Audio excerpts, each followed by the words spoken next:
Listen to this episode if you want the things that I have unlearned after building millions of dollars of revenue for many of my clients over the last 8+ years in business. Business is something that constantly grows and expands. And you as a founder also grow and expand through building your business.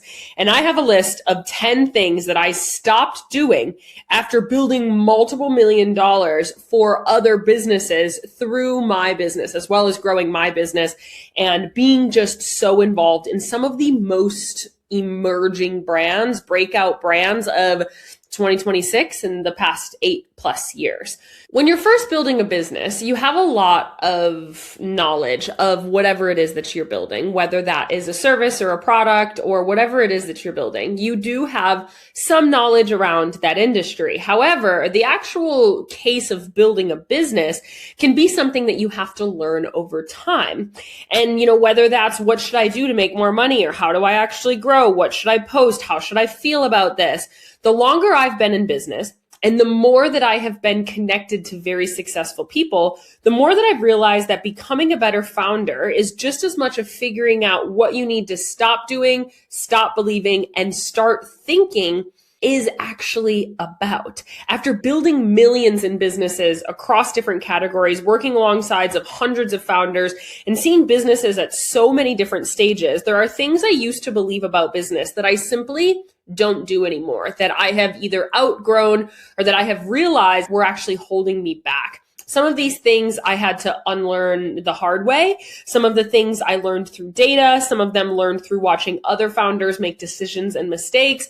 And some have just come from becoming a more experienced business owner. Just like I talk about building your entrepreneurial IQ from when I started my business as a social media manager and then a social media coach and then a business coach and now a strategic advisor to some of your favorite brands. My entrepreneurial IQ grows every single year. We have to continue to grow and expand. And as a business owner, you absolutely will grow and expand over time. So today we're talking about 10 things I no longer believe or do after building millions in business because of this touch point that I can have with so many founders. In case you're new here, I just want to take 10 quick seconds to introduce myself. My name is Madison Page. I am the strategy brain behind many of your favorite brands in the product-based consumer brand world. I help build category-leading product-based businesses. We talk a lot about strategy, mindset, being a business owner, being a woman in business, and so much more here on the Business Growth Podcast. Make sure that you subscribe. We put out new episodes every Tuesday and Friday, and we have a really important and exciting announcement coming next week. So make sure that you're subscribed for figuring out what that might be.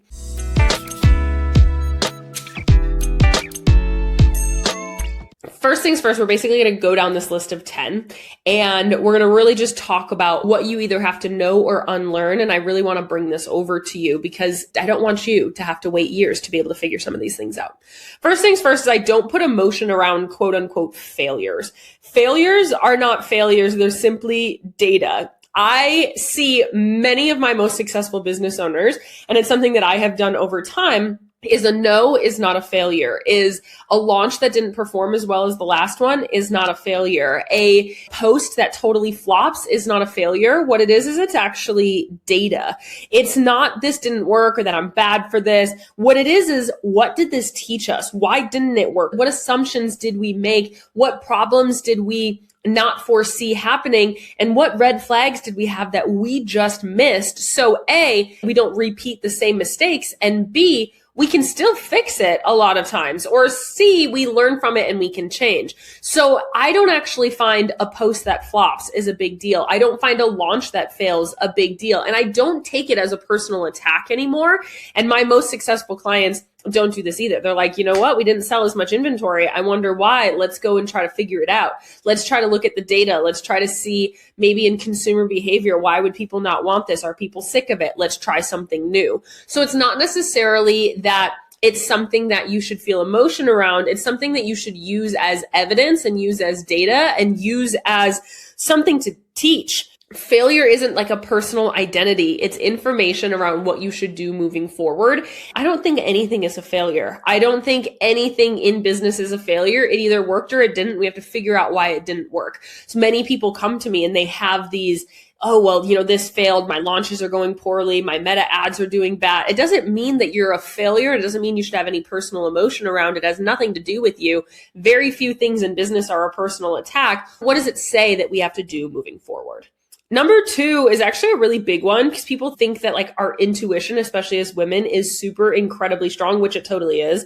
Don't get me wrong. But I don't assume my intuition is always right because there are many things that you still need to be curious around that you can't just say, oh, well, our ideal customer isn't going to like that, or that's, too expensive for our ideal customer. Because very often we can write our own stories that there's no data to actually back it up. Yes, there's so much around trust your gut. And of course, sometimes, whether it's somebody that you hired that you just like don't feel good around, or, your launch that you just feel like, this might not be aligned. That's something that you have to do. But sometimes you are just wrong in your feelings because you are writing a story that you believe to be true. I had somebody the other day say to me, well, I've just assumed that my conversion rate is low on my website because it was bad traffic. But there was no actual evidence that they could find that it was actually bad traffic. That was their intuition just being wrong, and they were just placing a story on something. There's a lot of things like that in business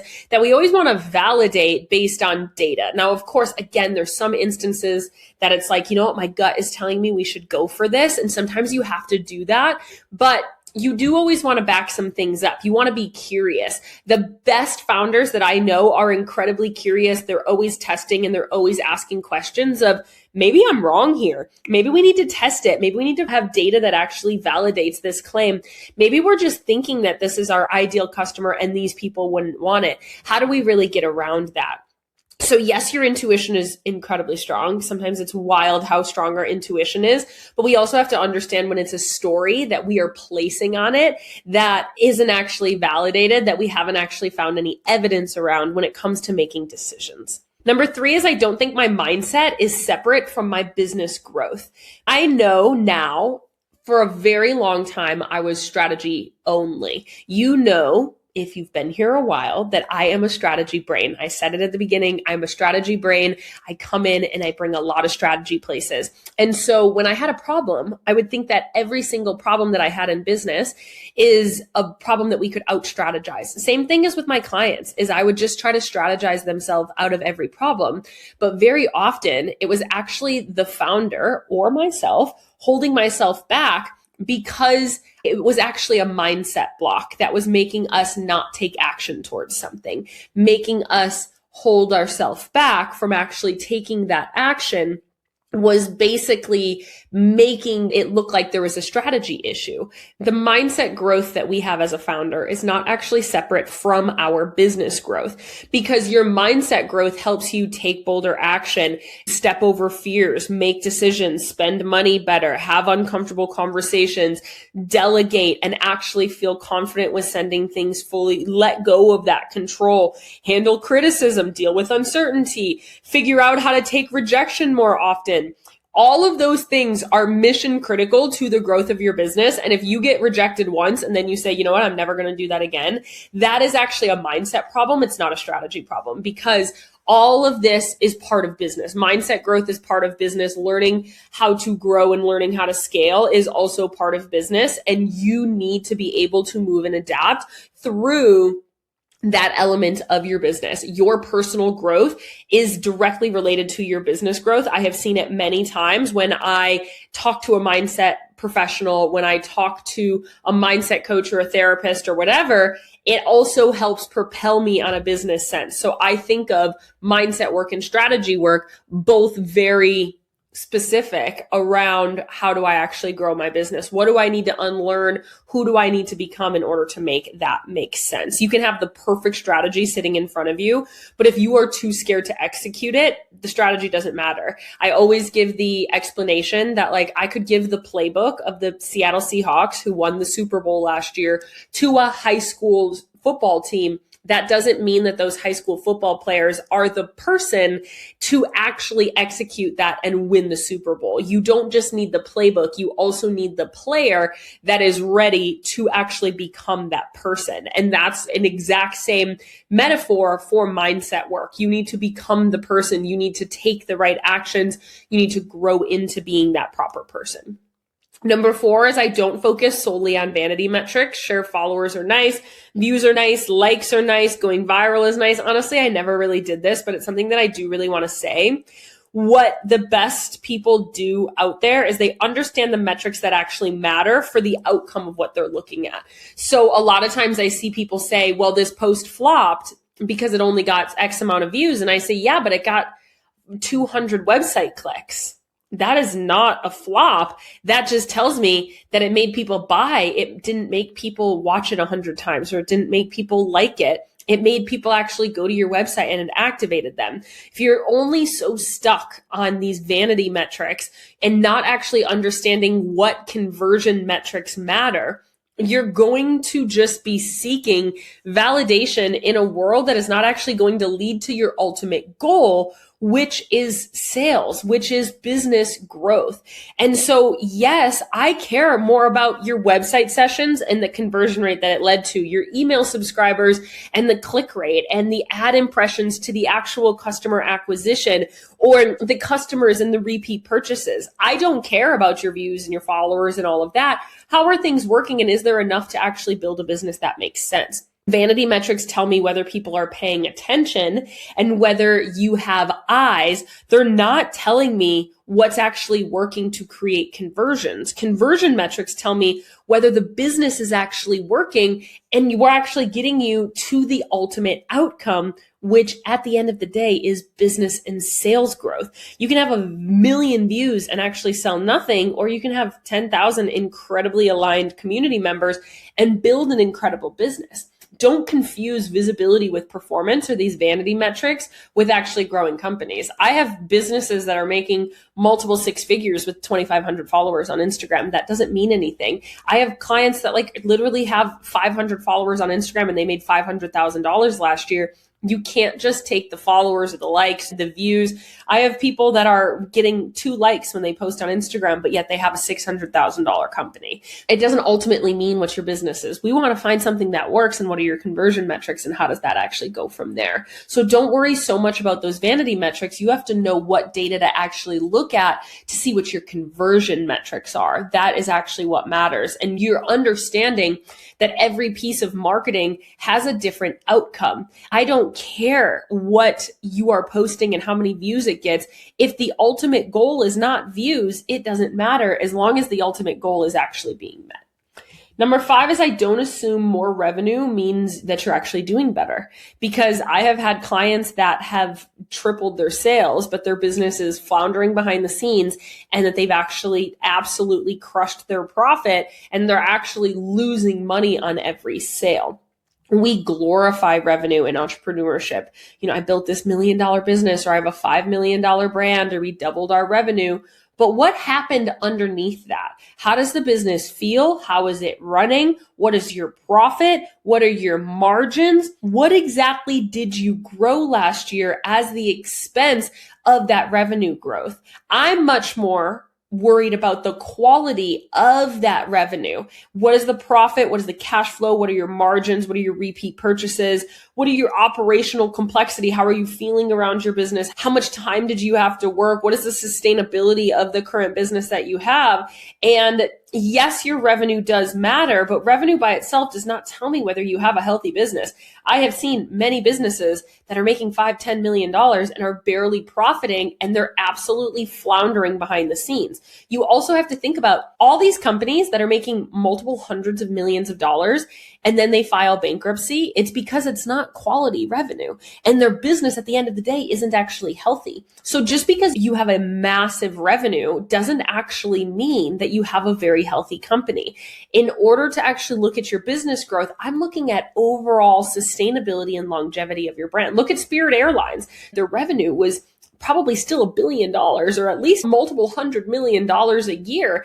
And they filed bankruptcy because they weren't profiting anything. Their business was not built for longevity or sustainability. And so I don't assume that when you come to me and you say, well, I'm making $50,000 months or I'm having $100,000 months, that actually means you have a healthy business. I say that's awesome. What does your profit look like at the end of the year? What does the behind the scenes of your business actually look like? How repeatable is your process? I have people that can make $100,000 a month just on ads, but at the end of the day, they're still having $0 left to spend next month in order to acquire, or those people aren't coming back. And so they don't actually have the longevity side of their business. And truly, that's what matters, because we're not here to just acquire people and be busy. We're here to build wealth. And so if you want to build wealth, we have to build a business that's actually profitable and that's actually healthy.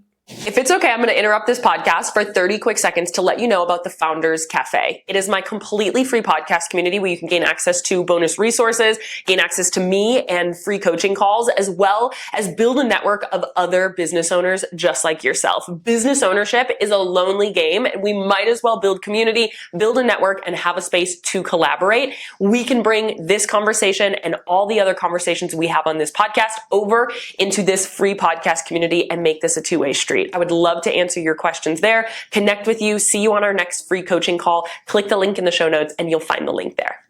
Number 6, I don't assume marketing is the answer to every growth problem.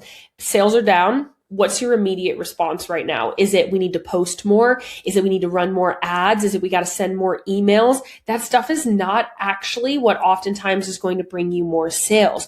Do you actually need more marketing? Oftentimes the answer is no. But why are sales down? Do we have a traffic problem, a conversion problem, an average order value problem? Is it just a weird time of year? Is there something going on in the world that people don't need your product? Is it an off season? What is actually happening? And what is the root cause of this? And then we can dive deeper. When people tell me, hey, my sales are down, I just want to start marketing more on social media in order to bring in more sales, I usually say, well, if your sales were up, what was happening prior? Why is that not working anymore? And why is it actually down? Of course, there can be platform problems. There can be you're using this channel and the channel is no longer viable. I have a lot of clients that were like on Etsy that had a $500,000 business on Etsy and they were growing, and now Etsy's traffic is way down. Etsy's sales are way down just in general. And sure, their sales were down, but that doesn't mean that they need to market more. That means that we need to build an actual separate sales channel. And so often people are looking at what it seems like is the easiest diagnosis. But at the end of the day, we have to really find the root cause. The root cause is that you had all of your eggs in the platform's basket. Now the platform is no longer working. How do we build it from there? And so that's not necessarily we just need to market more, because also consistently doing something wrong very often is not going to lead to more results. So this whole I need to be more consistent game, or I got to post more.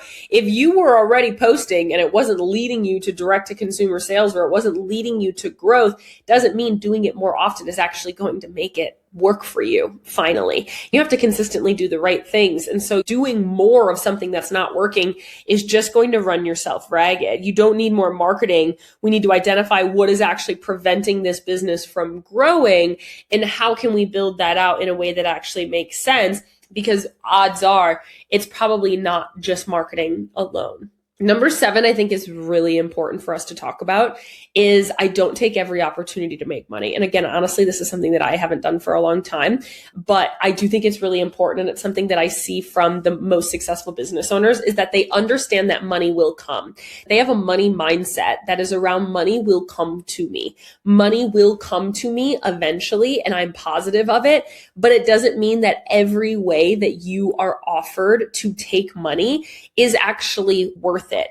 Early in business, someone wants to pay you. This sounds great. We can do a new revenue stream. That sounds awesome. A collaboration. Somebody wants to pay you for this. Somebody wants you to do a custom order. A lot of times very early on, people are gritty. People are saying, I'll take whatever is necessary to make this work. But when you are scaling, sometimes you actually have to start saying no to these things, because A, they're not aligned to business and the business that you want to have, and or B, that it's actually just not a good opportunity for you. Not every dollar you make is actually something that is going to be an aligned dollar.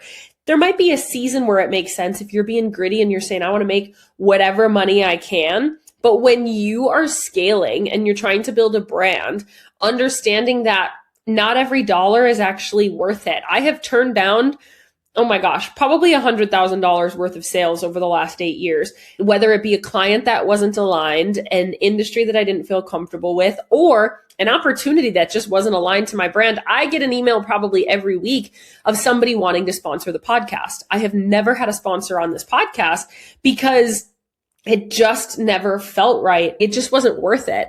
It never really felt like it was something that was brand aligned. I want this to be a valuable channel. Now, am I saying, if I get an opportunity that I'll never take a sponsor on the podcast? No, I'm not saying that. But what I am saying is I haven't yet to this day because it hasn't felt aligned with the goals that I have.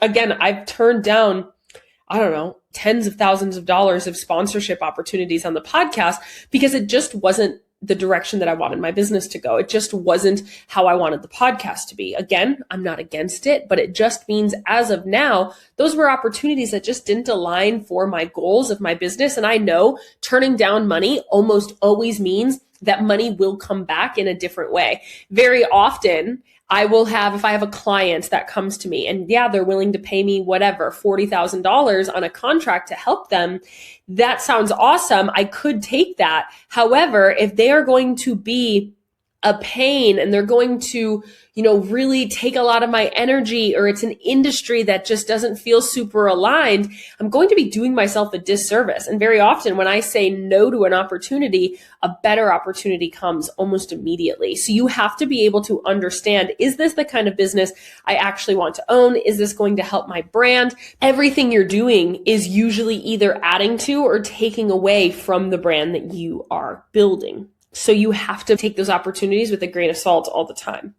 Number 8, we have 3 more, and these are some really good ones. The 10th one, I think, is one that we don't talk about enough. I don't make decisions based on what other business owners are doing at all. I honestly don't even look at people of what they're doing in my industry very often. I might have scheduled time that I sit down and I see kind of what's going on in the industry. I do it with my clients to get a good landscape of what the competitors look like, what the competitors are doing, but I actually want to do things different than what everybody is doing. So I will do research, not to do what they're doing, but to do almost the opposite, because I want to separate myself from what everybody else is doing. In the beginning, you're looking at what the people that are successful are doing and you're saying, okay, I should probably do that too. I have had so many clients come to me and say, I love this brand. I think everything that they do is great. And then I look at their website and I look at this brand's website, and they clearly copied this brand's website nearly page for page. Their PDPs look the same. Their homepage looks the same. The copy is just slightly different. And that's actually not going to build you anything that's memorable. It's going to build you something that is forgettable, because right now, that other brand most likely has better brand authority than you. If you look like they are comparing apples to apples when they're looking at your brand, they're going to always choose the brand with more authority than you because you guys are one and the same, but they've heard more about this. They have more notoriety. So you want to actually separate yourself more. The most successful people I know don't care what other people are doing. They will look, but it doesn't necessarily mean that they're going to do what those other people are doing. Oftentimes they're actually trying to do the opposite or something different to maintain some differentiation between those different brands. The next one is I don't believe growth always means more. Actually, scaling often comes from subtraction, removing SKUs, removing marketing channels, removing employees, removing platforms, removing offers or retailers or ad spend. It doesn't always mean that. Growth actually oftentimes comes from removing things from your plate. And this is something that we are talking about all the time. What can we actually subtract so we can make our focus in one direction? If business is how can we take focused direction, honestly, until you're making $5 to $10 million a year, you should be very focused on just a few things. And even when you continuously scale, you're really trying to scale one major thing at a time. When you try to do too much at once, you're actually doing everything kind of mediocre. You're not actually doing anything super well. And so you're not actually excelling in those categories. And so very often, scaling actually comes from removing things from your plate. Scaling actually comes from how can we take these things away and actually just focus on the things that matter? How can we optimize before we actually expand? How can we simplify before we actually expand? expand. My scaling model is the ASOE model. It's analyze, sustain, optimize, and expand. And the sustain is there because we actually subtract things. We make sure that you are ready to actually expand. We are making sure that what are the things that you're doing that just don't make sense, that you're losing time, that you're losing money, that is actually just a distraction, that is actually just noise.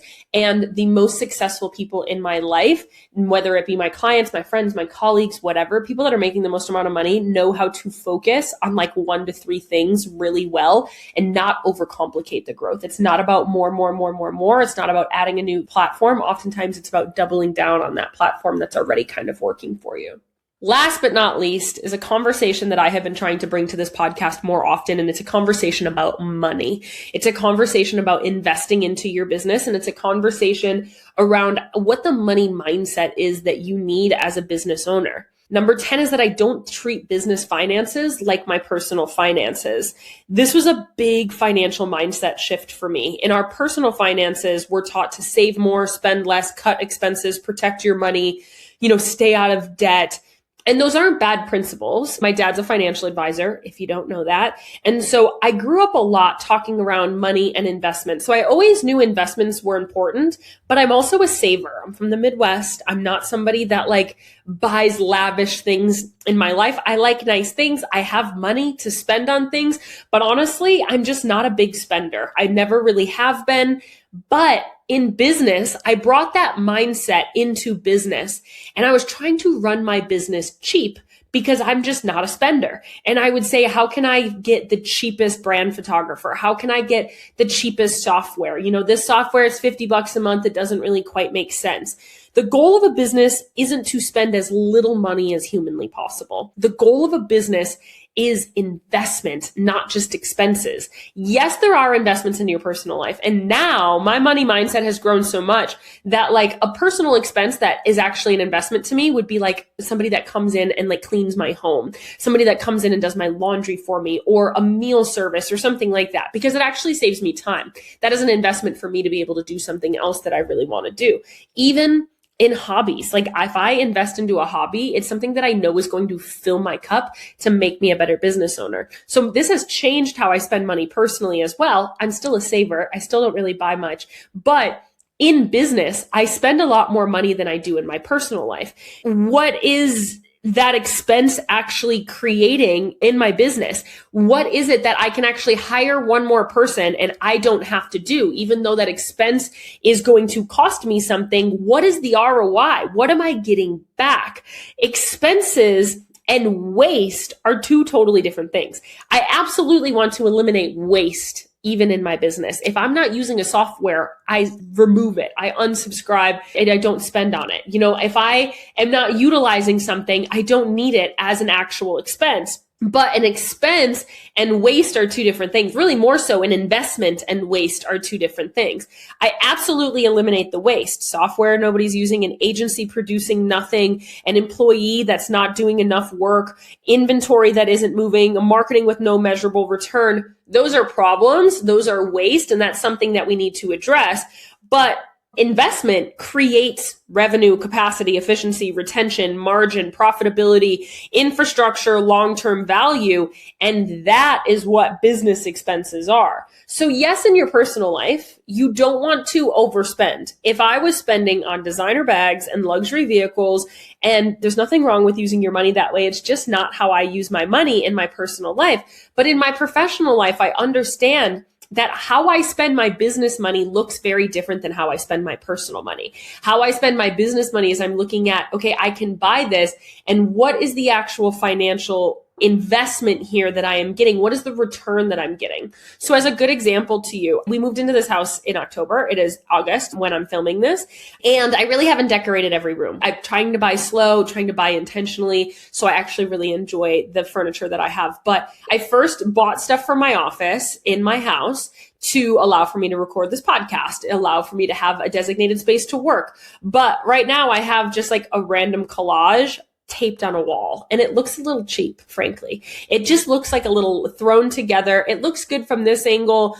but I never really liked creating videos in my office space because I didn't think it actually looked elevated. I didn't think it actually looked like the way that I want my brand to look. So what I just did is I probably spent $1,000 on more decorations for my office so I can have a little pocket in this corner of a video that I can create, a little pocket in this corner of a video that I like the backdrop for, a better backdrop for my Zoom videos, for my sales calls, for my collaboration calls, so it looks a little bit more legit, as well as for my videos. This is a room, it's a small room. I don't know what it is. It's probably 14 by 14. Like, it's not a huge room by any means, but I am investing this $1,000 into the decorations that I want my business to feel like and that I want to be sunk into every day so I can create better videos. So it wasn't a hesitation for me. Every time I would go to create, I'd be like, I just don't really like the backdrop of these videos. So it's going to allow for me to have those spaces. That is an investment. That's not an expense in business.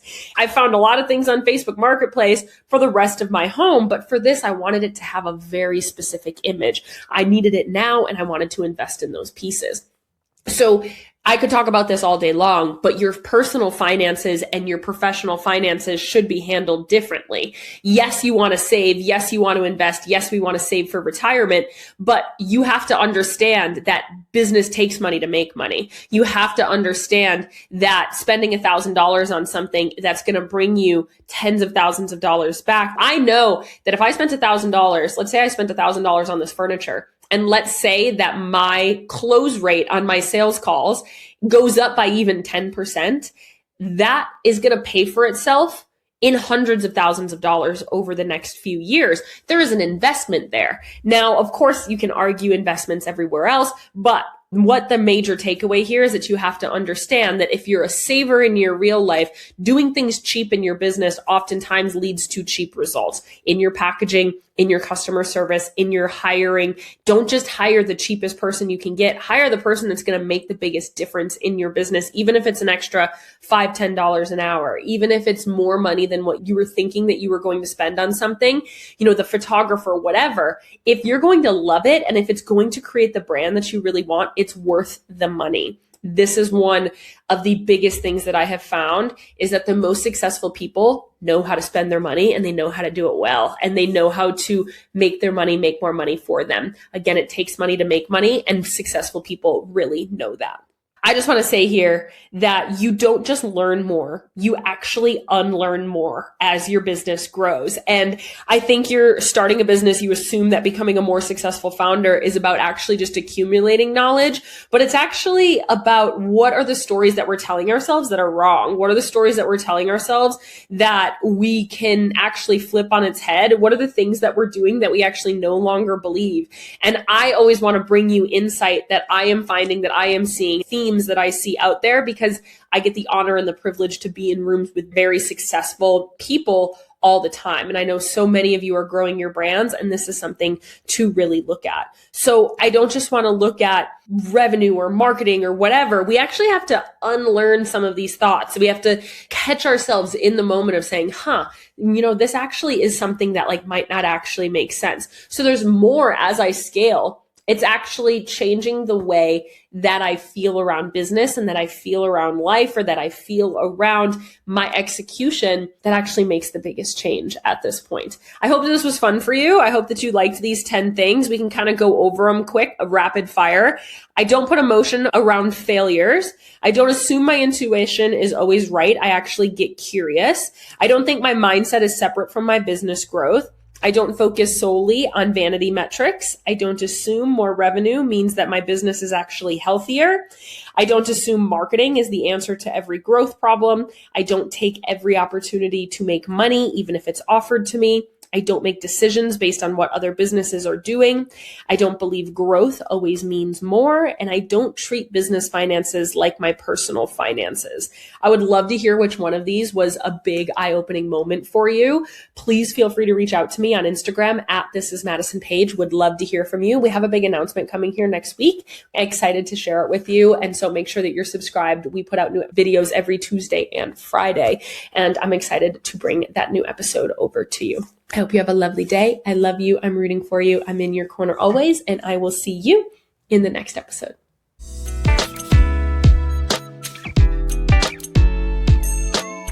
Thank you so much for listening to this episode of the Business Growth Podcast. We put out new episodes every Tuesday and Friday. So if you love this one, make sure that you're subscribed so you never miss a conversation. If you want more conversations with me and other business owners, make sure that you join our completely free podcast community, the Founders Cafe. The link is in the show notes. You can get bonus resources, access to free coaching calls, as well as connect with like-minded business owners like yourself.